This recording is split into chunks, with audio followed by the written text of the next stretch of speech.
Bismillahirrahmanirrahim. Assalamualaikum warahmatullahi wabarakatuh. Baik, di sini nama saya Hertanti. Saya akan menjelaskan modul program linier. Nah, di sini ada pertemuan pertama, yaitu kita akan membahas sistem persamaan linier dua variabel atau SPLDV. Yang pertama kita mengenali sistem persamaan linier dua variabel terlebih dahulu. Nah, di sini ada dari kartu bergambar itu dapat dijadikan bahan inspirasi untuk menemukan konsep dan aturan yang terkait dengan sistem persamaan linier melalui masalah yang dirancang. Nah, di sini teman-teman semua bisa membaca ya. Kemudian di sini kita akan menyelesaikan sistem persamaan linier dua variabel itu menggunakan 3 cara, yaitu dengan menggunakan grafik, eliminasi, dan substitusi. Nah, yang pertama kita akan menggunakan metode grafik.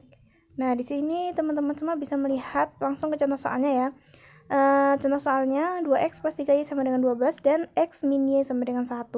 Nah, di situ kita bisa lihat untuk persamaan yang pertama 2x plus 3y sama dengan 12 itu diperoleh nilai x-nya 6 dan nilai y-nya 4. Nah, jadi kita masukkan titiknya untuk x-nya 6 dan y-nya 4. Kemudian kita tarik garis. Kemudian untuk persamaan yang kedua, x min y sama dengan 1, itu kita peroleh nilai x-nya 1 dan nilai y-nya min 1. Kemudian kita tarik garis. Ketemulah titik potong itu, atau kita misalkan dengan titik A 3,2. Nah, itulah yang dinamakan menyelesaikan sistem persamaannya dua variabel menggunakan metode grafik. Nah, yang kedua kita menggunakan metode eliminasi. Eliminasi itu adalah membuang atau menghilangkan ya. Jadi kita akan membuang atau menghilangkan nilai x atau nilai y-nya. Nah, untuk contoh soalnya kita cari cara penyelesaian dari SPLDV 2x plus y sama dengan 5 dan 3x plus 4y sama dengan 10. Nah, jadi kita eliminasi salah satunya. Nah, yang pertama kita akan mengeliminasi nilai x-nya. Berarti 2x plus y sama dengan 5, 3x plus 4y sama dengan 10 itu kita kalikan 3 dan kita kalikan 2. Nah, untuk yang pertama kita kalikan 3 itu hasilnya 6x plus 3y sama dengan 15 dan persamaan kedua kita kalikan 2 hasilnya 6x plus 8y sama dengan 20. Kemudian ketemulah nilai y-nya sama dengan 1. Nah, setelah kita mendapatkan nilai y-nya, selanjutnya kita akan mengeliminasi y dan akan mendapatkan nilai x gitu ya. Nah, kita mengeliminasi nilai y-nya, jadi persamaan pertama kita kalikan 4 dan persamaan kedua kita kalikan 1. Nah, ketemulah nilai x-nya sama dengan 2. Nah, ketemu berarti 2,1. Nah, jadi itulah cara menyelesaikan menggunakan metode eliminasi. Jadi kita mengeliminasi salah satu persamaan. Yang pertama boleh kita mengeliminasi yang x dulu atau yang y dulu.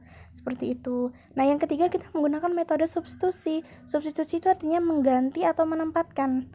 Ya, mengganti atau menempatkan. Nah, misal selesaikanlah SPLDV 3x min 2y sama dengan 8 dan 4x plus y sama dengan 7.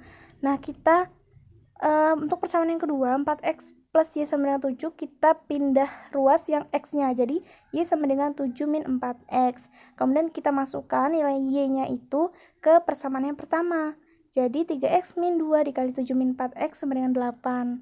Ketemulah nilai x-nya sama dengan 22 per 11 sama dengan 2. Kemudian setelah kita mendapatkan nilai x, kita substitusi nilai x tersebut ke persamaan yang kedua tadi, berarti y sama dengan 7 min 4x. Nah, 2-nya kita masukkan, jadi y sama dengan 7 min 4 dikali 2 sama dengan, ketemulah nilai y-nya sama dengan min 1. Jadi untuk nilai x, y-nya yaitu 2, min 1. Nah, itu menggunakan metode substitusi, jadi kita masukkan gitu ya, atau kita ganti. Selanjutnya, di sini ada pemecahan masalah sistem persamaan linier dua variabel. Nah, teman-teman di sini, jadi sistem persamaan linier dua variabel itu ternyata banyak kita temukan di kehidupan sehari-hari loh. Nah, ini contohnya. Teman-teman semua bisa baca. Jadi banyak sekali contoh-contoh contohnya di kehidupan sehari-hari kita yang bisa kita selesaikan menggunakan sistem persamaan linier dua variabel. Nah, teman-teman langsung saja kita masuk ke pertemuan yang kedua. Nah, untuk pertemuan yang kedua di sini kita akan membahas model matematika, nilai maksimum dan nilai minimum. Jadi, Model matematika itu adalah bentuk penalaran manusia dalam menerjemahkan permasalahan menjadi bentuk matematika. Nah, itu dimisalkan dengan variabel X dan Y sehingga dapat diselesaikan. Untuk contoh soal, sebuah area parkir dengan luas 3.750 meter persegi maksimal hanya dapat ditempati 300 kendaraan yang terdiri atas sedan dan bus. Jika luas parkir untuk sedan 5 meter persegi dan bus 15 meter persegi, tentukanlah model matematikanya. Nah, kita misalkan untuk X itu banyaknya sedan dan Y banyaknya bus. Untuk banyak kendaraan sedannya 1 dan banyak kendaraan busnya 1, totalnya 300. Jadi untuk persamaan linearnya X plus Y kurang dari sama dengan 300. Nah, untuk luas kendaraan itu yang sedannya yaitu 5 dan bus untuk luasnya yaitu 15. Totalnya 3.750. Nah, sehingga kita bisa menemukan persamaan linearnya menjadi 5x plus 15y kurang dari sama dengan 3.750, atau bisa disederhanakan dibagi 5 yaitu menjadi x plus 3y kurang dari sama dengan 750. Kemudian yang kedua kita mencari nilai maksimum dan minimum. Nah, untuk mencari nilai maksimum dan minimum ini sebenarnya langsung saja kita ke contoh soalnya ya. Nah, di sini ada contoh soal. Luas daerah suatu lahan parkir adalah 1.760 meter persegi. Luas rata-rata untuk mobil kecil 4 meter persegi dan mobil besar 20 meter persegi. Daya tampung maksimum hanya 200 kendaraan. Biaya parkir mobil kecil 5.000 per jam dan mobil besar 8.000 per jam. Jika dalam 1 jam terisi penuh dan tidak ada kendaraan yang pergi dan datang, berapakah penghasilan maksimum tukang parkirnya? Nah, kita cari model matematikanya dulu seperti contoh sebelumnya. Kita mencari model matematika. Ya, nah di sini untuk mobil kecil itu X banyaknya itu kita misalkan X, mobil besar kita misalkan Y. Luas lahan untuk mobil kecilnya 4X, mobil besarnya 20Y, kemudian biayanya 5.000X, dan untuk mobil besar biayanya 8.000Y. Nah, kita bisa lihat di situ untuk banyaknya kapasitas itu kurang dari 200, jadi nggak boleh lebih ya, jadi tandanya kurang dari sama dengan. Nah, jadi persamaannya X plus Y kurang dari sama dengan 200, kemudian 4X plus 20Y kurang dari 1.760, atau disederhanakan bagi menjadi 4 yaitu X plus 5Y kurang dari sama dengan 440.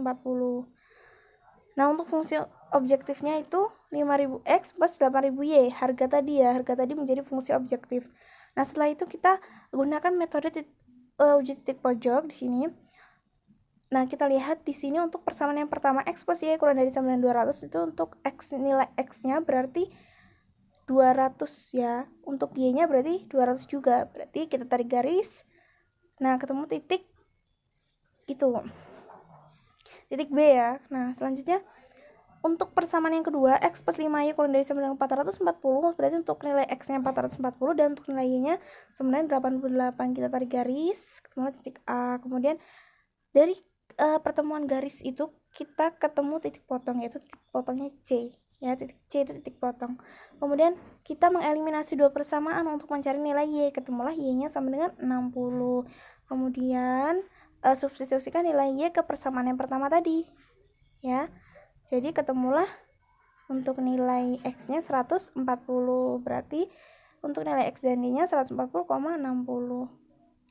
Nah, selanjutnya kita masukkan nilai X dan Y untuk nilai-nilai ini tadi ya, titik-titik ini dari 0,88, 200,0 dan 140,60 di titik A, B, dan C. Kita masukkan fungsi objektifnya, ketemulah titik A 704.000, titik B 1 juta, dan titik C 1.180.000. Nah, tadi kita mencari nilai maksimum kan, berarti kalau nilai maksimum nilai yang terbesar, berarti nilai terbesar adalah titik C dengan titik 140,60 dan nilai fungsi objektifnya yaitu 1.180.000. Nah, selanjutnya kita masuk ke pertemuan yang ketiga, yaitu metode uji titik pojok dan metode garis selidik. Sebenarnya metode uji titik pojok tadi yang sudah di atas yang dibahas di pertemuan kedua, itu langkah-langkahnya itu yang pertama kita menentukan model matematika yang terlebih dahulu, terus kemudian kita tahu persamaannya, kemudian langkah kedua kita gambar grafik uji titik pojoknya ya. Kita tarik garis ketemulah titik potong, kemudian daerah penyelesaiannya kita ketemu. Nah, selanjutnya kita bisa menggunakan metode eliminasi untuk mencari nilai X dan nilai Y. Kemudian langkah yang keempat kita masukkan nilai titik-titik tersebut ke fungsi objektif, ketemulah nilai minimum dan nilai maksimum. Nah, langsung saja kita bahas yang metode yang kedua, yaitu metode garis selidik ya. Nah, di sini ada contoh untuk metode garis selidik. Persamaan pertama misalnya 2x plus y kurang dari sama dengan 6, dan persamaan kedua x plus y kurang dari sama dengan 5. Untuk fungsi tujuannya atau fungsi objektif itu 75.000x plus 60.000y. Kemudian kita di sini menggunakan metode garis selidik ya. Jadi kalau menggunakan metode garis selidik berarti kita lihat nih. Kita yang pertama itu kita cari titik persamaan yang pertama itu kan x plus y kurang dari sama dengan 5. Untuk kita cari titik x-nya berarti 5, y-nya juga 5. Nah, ketemulah 5, kita tarik garis untuk nilai x 5 dan y 5. Kemudian persamaan yang kedua, 2x plus y kurang dari sama dengan 6. Berarti x sama dengan 3 dan y sama dengan 6. Kita tarik garis ya. Nah, kemudian ketemu titik potongnya yaitu titik B. Nah, garis selidik itu yang pertama kali ketemu, pertama kali menyentuh, garis selidik itu menyentuh titik B ya. Nah, titik B karena pertama kali garis selidik itu menyentuh titik B yang sebelah kanan titik B ya.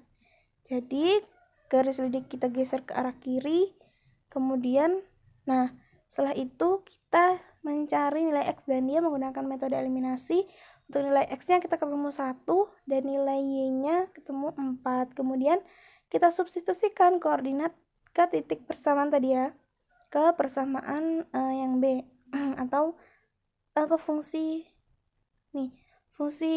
objektifnya. Nilai titik B-nya tadi kita ketemukan x, y, kita masukkan ke fungsi objektif, ketemunya 315.000.